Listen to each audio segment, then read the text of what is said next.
Okay जी, अस्सलाम वालेकुम everyone. I hope so आप सब लोग ठीक होंगे, खैरियत से होंगे। तो हमारा आज का जो टॉपिक है वो है लीवॉर्ड साइड ऑफ द माउंटेन। अगर किसी ने विंडवर्ड साइड को स्टडी नहीं किया तो पहले वो जाके स्टडी कर लें ताकि आप लोगों के लिए लीवॉर्ड साइड को समझना आसान हो जाए। तो लीवॉर्ड साइड को स्टार्ट करने से पहले कुछ इंपॉर्टेंट कॉन्सेप्ट्स हैं, उनको समझना बहुत ज़्यादा ज़रूरी है, क्योंकि अगर हमें वो समझ में आ गए तो हमारे लिए लीवॉर्ड साइड की जो बेसिक है उसको समझना बहुत आसान हो जाएगा। और जितने भी स्टूडेंट्स जितने भी प्रॉब्लम्स में कंफ्यूज होंगे उनके प्रॉब्लम्स सॉल्व हो जाएंगे। तो आइए स्टार्ट करते हैं हम लोग उन कॉन्सेप्ट्स के जरिए। तो सबसे पहले हमारे सामने एक पिक्चर है और ये पिक्चर शो कर रही है एटमॉस्फेयर को। तो सबसे पहले आप इस बात को समझ लीजिए कि जो हमारी अर्थ है, अर्थ के सराउंडिंग में क्या मौजूद है? एटमॉस्फेयर की एक लेयर मौजूद है। बेसिकली आप एटमॉस्फेयर को ये समझिए कि अर्थ के गिर्द एक ब्लैंकेट है जो कि अर्थ को कवर कर चुका हुआ है।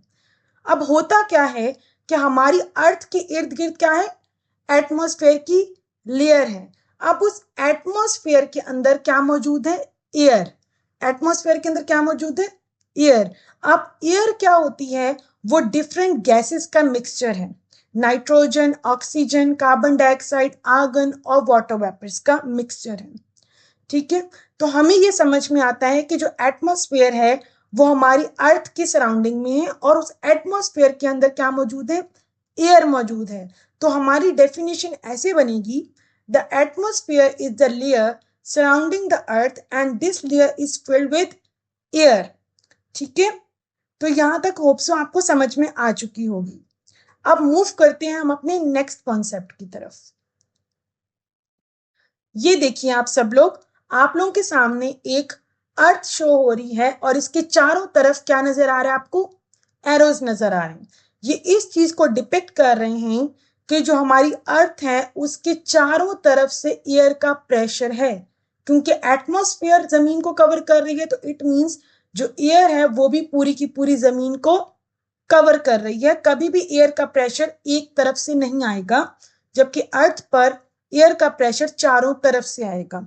ये कॉन्सेप्ट बहुत ज्यादा इंपॉर्टेंट है कि एयर का प्रेशर चारों तरफ से आएगा अर्थ पर, इसको आपने याद रखना है। अब हम मूव करते हैं अपने नेक्स्ट कॉन्सेप्ट की तरफ। ये देखिए आपके सामने एक बच्चा नजर आ रहा है जो कि ग्राउंड पर खड़ा हुआ है। अब बच्चा क्या करता है? वो बॉल को हवा में उछालता है। अब बॉल क्या होती है? हवा में तो जाती है लेकिन उतनी ही स्पीड और उतनी ग्रेविटी की वजह से नीचे को आती है। अब बात यह है कि ग्रेविटी है क्या? ग्रेविटी एक जमीन की इनविजिबल, समझे आप ये कह सकते हैं कि ताकत है जो कि जमीन चीजों को अपनी तरफ पुल करती है। अब जो बच्चा जो ग्राउंड पर खड़ा हुआ है, ये किसकी वजह से खड़ा हुआ है? ये ग्रेविटी की वजह से खड़ा हुआ है ना, जमीन की ग्रेविटी है। अदरवाइज अगर हम स्पेस में जाएं तो स्पेस में क्या होता है? जो लोग स्पेस में जाते हैं वो लोग हवा में कॉन्स्टेंटली मूव कर रहे होते हैं, क्योंकि स्पेस में ग्रेविटी नहीं होती। ग्रेविटी अपनी तरफ चीजों को क्या करती है? पुल करती है और स्टेबलाइज करती है चीजों को। अब होता क्या है, हम इंसान हैं, हम प्लैनेट पर खड़े हैं जो कि अर्थ है। किसकी वजह से खड़े हैं? ग्रेविटी की वजह से खड़े हैं। हम लोगों ने बॉल ऊपर उछाली, नीचे फेंकी, नीचे को आई, किस वजह से आई? ग्रेविटी की वजह से आई। तो आपको यहां तक तो समझ में आ गया कि हमने बॉल फेंकी या बुक फेंकी तो वो जमीन की तरफ आ गई। इसी तरह इंसान भी जमीन पर खड़ा है। लेकिन अब आप ये समझिए कि क्या जो जमीन की ग्रेविटी है वो एयर को भी अपनी तरफ पुल करेगी? तो आइए हम लोग इस कॉन्सेप्ट को समझते हैं। ये देखिए, अब इस इमेज को आप लोगों ने बहुत गौर से समझना है। आपके पास एक नीचे जमीन नजर आ रही है, ठीक है।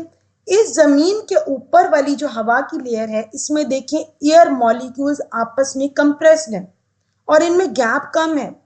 जबकि एयर की ऊपर वाली लेयर में आप आए तो उसमें एयर मॉलिक्यूल्स में थोड़ा सा गैप है। उससे ऊपर आए मजीद गैप कम है और उससे ऊपर चले जाए तो बिल्कुल गैप कम हो जाता है।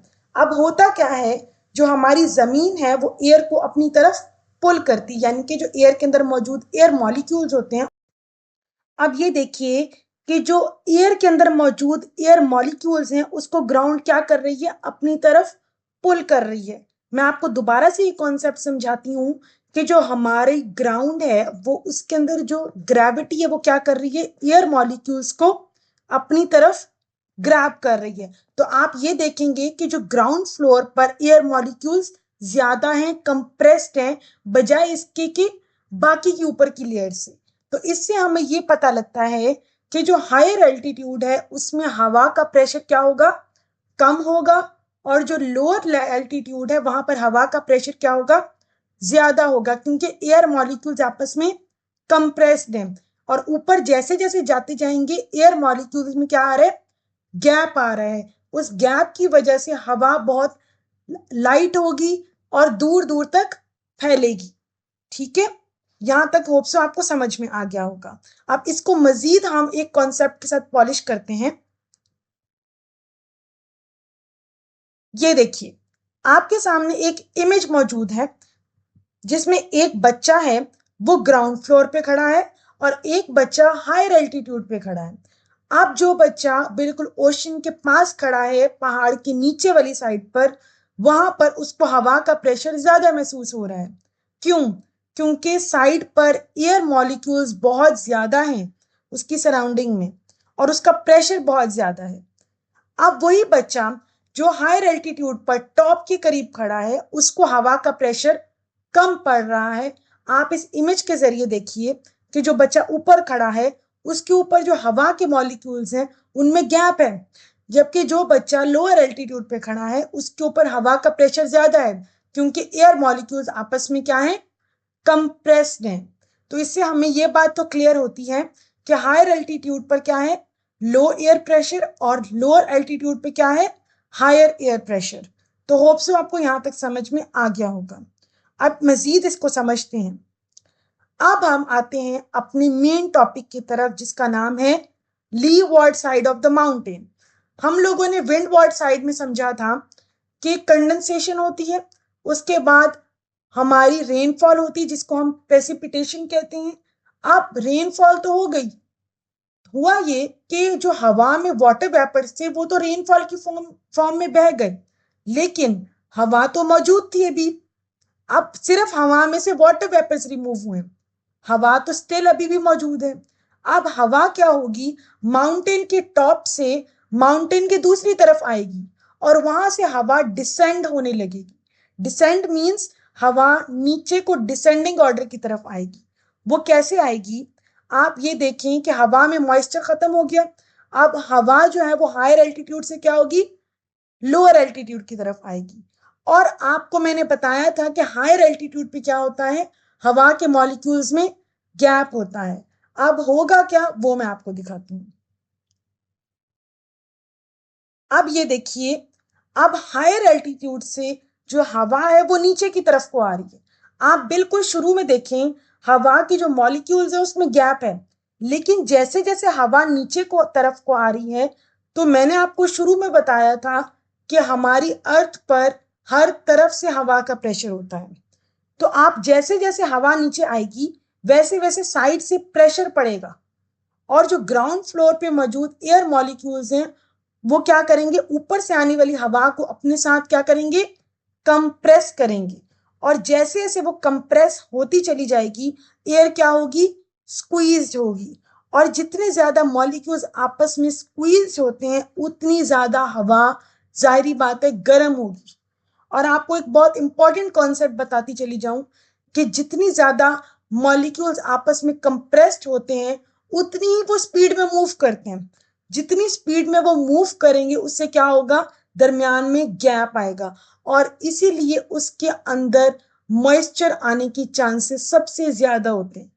हमारी जो कूल एयर होती है उसके अंदर जो मॉइस्चर होता है वो तो ज्यादा देर स्टे नहीं कर पाता, वो तो प्रेसिपिटेशन की फॉर्म में बह जाता है। लेकिन जो वार्म एयर होती है उसके अंदर मॉइस्चर ज्यादा आने के चांसेस होते हैं, क्योंकि वार्म एयर होती है, उसके जो मॉलिक्यूल्स होते हैं बहुत स्पीडीली मूव करते हैं, दरमियान में गैप आता है, उसकी वजह से मॉइस्चर के आने के चांसेस ज्यादा होते हैं। होप सो आप लोगों को आज का लेक्चर समझ में आ गया होगा।